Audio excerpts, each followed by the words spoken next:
চলুন শুরু করা যাক। আজকের নতুন ইংরেজি শব্দটি হল ডিরেইল।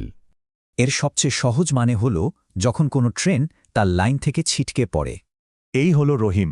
ওর পড়াশোনা নিয়ে খুব জরুরি একটা পরিকল্পনা ছিল, কিন্তু ঠিক তখনই হঠাৎ করে ওর কম্পিউটারটা নষ্ট হয়ে গেল।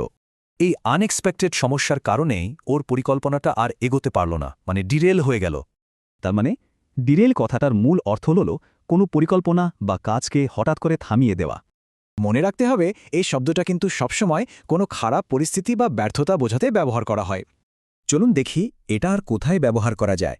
যেমন কোনো নতুন আইন একটা কোম্পানির বড় পরিকল্পনা ডিরেল করে দিতে পারে। আবার ধরুন একজন নেতার ভুল সিদ্ধান্তের কারণেও পুরো দলের লক্ষ্য ডিরেল হয়ে যেতে পারে। আর ঠিক রহিমের মতোই মনোযোগ না থাকলে কিন্তু পড়াশোনার রুটিনও ডিরেল হতে পারে। এখানে দেখুন, অন ট্র্যাক মানে সব ঠিকঠাক চলছে, আর ডিরেলড মানে পরিকল্পনাটা আটকে গেছে।